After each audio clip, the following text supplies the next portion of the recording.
안녕하세요. 반려동물의 건강 정보를 쉽고 간단하게 알려드리는 우리 동네 주의사 신현준입니다. 오늘은 노령 강아지에서 안과 질환에는 어떤 것들이 있는지를 살펴볼 예정입니다. 되게 보호자님들이 나이가 들면 눈이 백탁이 돼서 백내장을 걱정하고 내원하는 경우는 많은데요. 백내장 이외에 안과 질환에 대해서는 잘 모르는 경우가 많기 때문에 오늘은 노령견에서 주목해야 할 그리고 잘 관리해야 할 그런 안과 질환을 정리해 보도록 하겠습니다.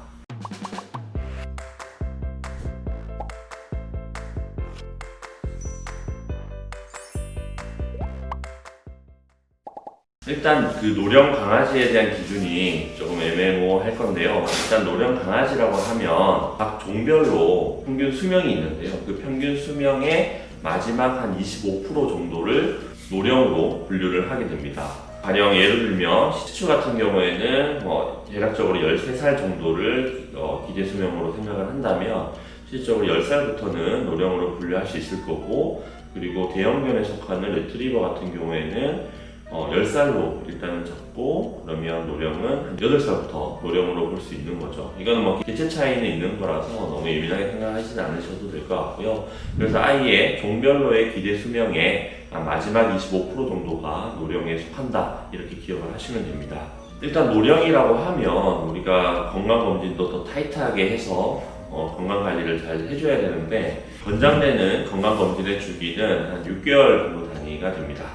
젊을 때는 사실 1년 단위로 하기도 하고 더 큰 텀으로도 검진을 하게 되는데, 노령견은 상대적으로 질병의 발생 가능성이 높기 때문에 6개월 단위를 권장하고요. 아무래도 빨리 그 질병을 조기에 발견해서 삶의 질을 높이고 기대 수명을 연장하는 것이 그 취지라고 하겠습니다. 오늘 그 영상에서는 검사 방법이나 이런 것들을 생략하도록 하고 대표적인 노령 질환들을 정리를 해 나가도록 하겠습니다. 우선 노령견들의 눈의 특징은 일단 눈물 양이 젊을 때보다 줄어들게 됩니다. 눈물 생성량은 1분 동안 15ml 이상 생성이 돼야 정상 범위라고 하는데, 노령 강아지에서는 평균적으로 1년 동안 0.4ml 정도가 눈물량이 감소를 한다고 합니다. 이 눈물량의 감소는 호르몬 질환을 가지고 있는 경우에 더욱 진행되는 걸로 알려져 있는데요.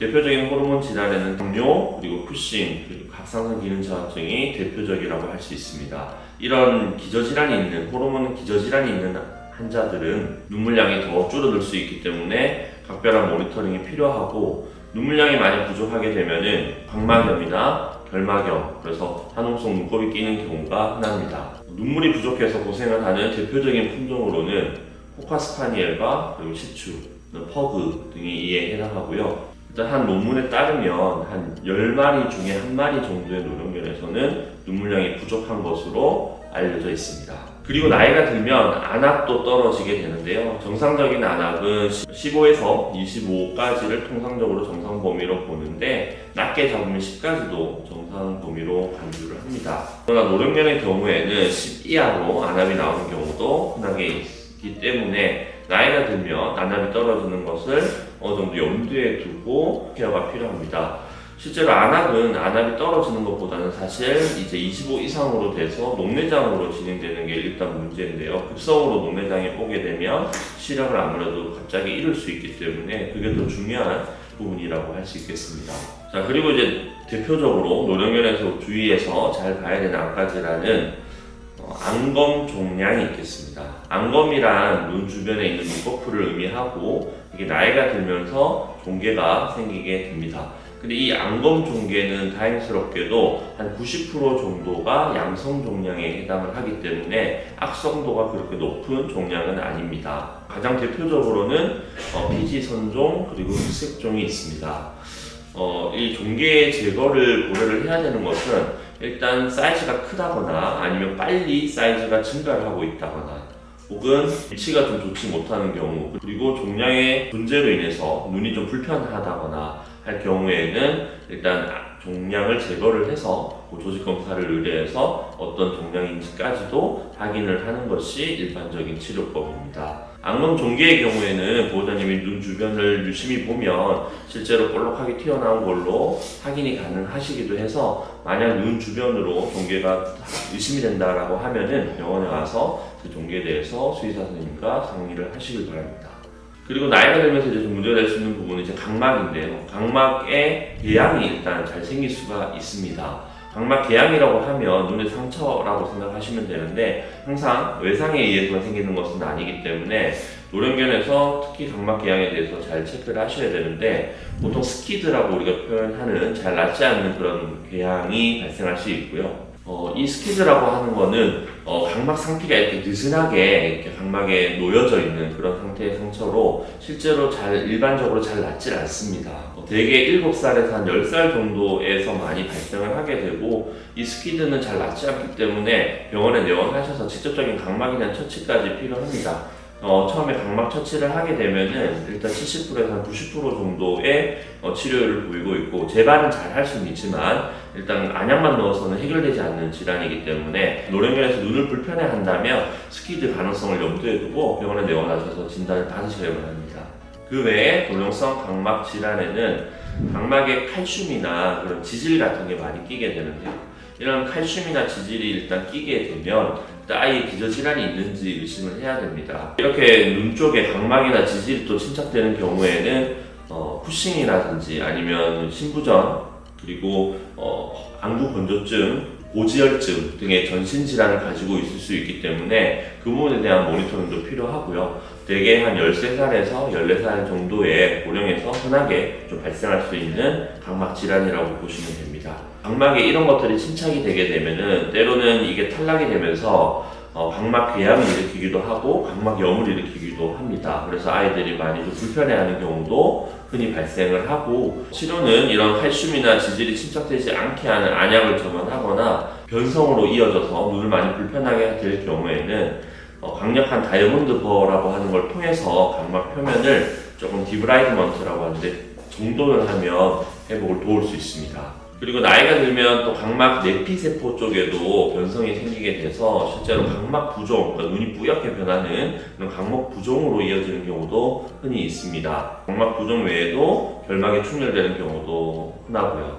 이런 경우에는 혹시나 녹내장에 의해서 2차적으로 온 건 아닌지, 포도막염이 있는지, 그리고 내피세포염이 있는지 정확한 어떤 진단을 통해서 이 각막 부종이 왜 오게 됐는지에 대해서 조금 확인을 할 필요가 있겠습니다.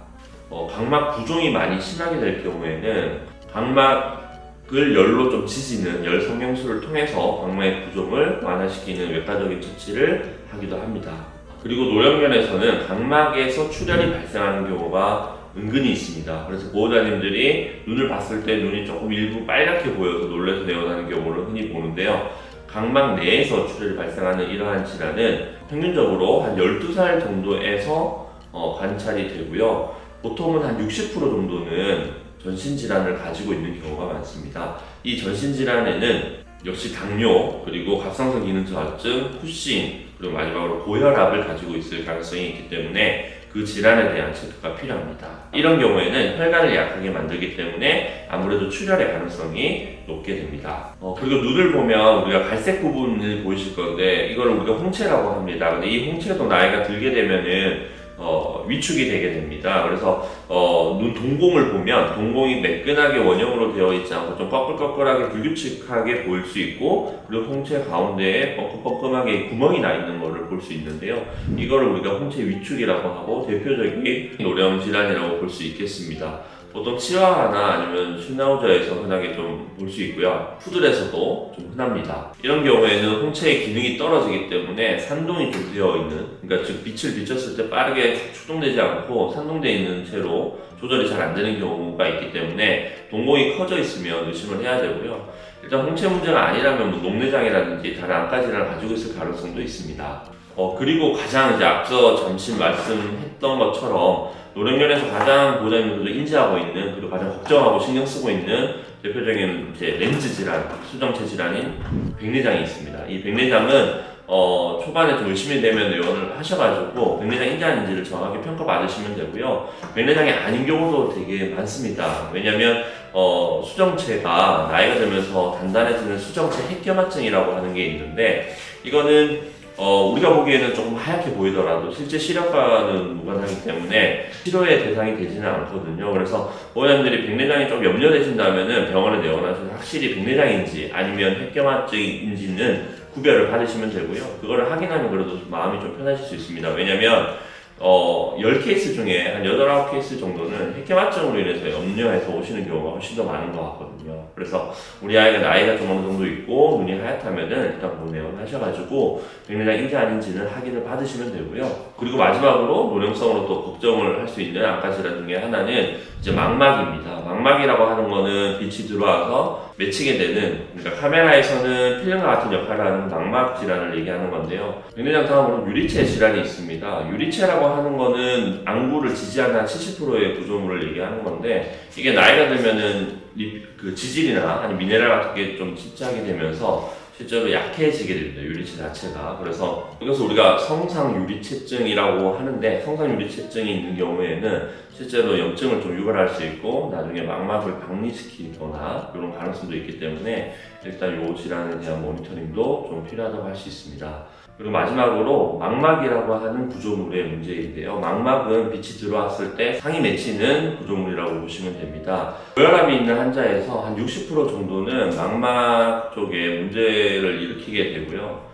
망막 쪽에 문제가 생기면 시력을 잃을 수 있기 때문에 망막 질환은 생각보다 많이 중요한 질환이라고 볼 수 있습니다. 그리고 이 망막은 나이가 들면서 일단 광수용체의 기능이 떨어져서 결국은 시력을 잃는 경우도 흔히 있는데요. 이 시력을 조금 최대한 유지를 좀 시켜보려면 루테인을 포함한 그런 항산화제 같은 거를 조금 꾸준하게 복용하시면 한 6개월 정도는 시력을 조금 유지 보존하는 의미가 있다라고 알려져 있고, 그 외에도 오메가 지방산이나 DHA 같은 것들을 같이 복용을 하면 좀 시력을 유지하고 보존하는 데 도움이 된다고 알려져 있습니다. 물론 이 보조제들은 절대적인 어떤 효과가 있는 것은 아니기 때문에 감안을 하셔야 돼서, 아이가 만약 먹었을 때 좀 문제가 될 만한 관질환이나 아니면은 췌장염 같은 게 있는 경우라면 조금 검토를 하셔야겠지만, 일단 눈만을 생각했을 때는 그래도 도움이 되기 때문에 일단 눈으로 걱정이 크신 보호자님 분들은 노령견에서 이런 보조제를 활용하는 것도 하나의 방법이 될 수 있겠습니다. 자, 오늘은 노령견에서의 안과 질환을 다뤄봤는데요.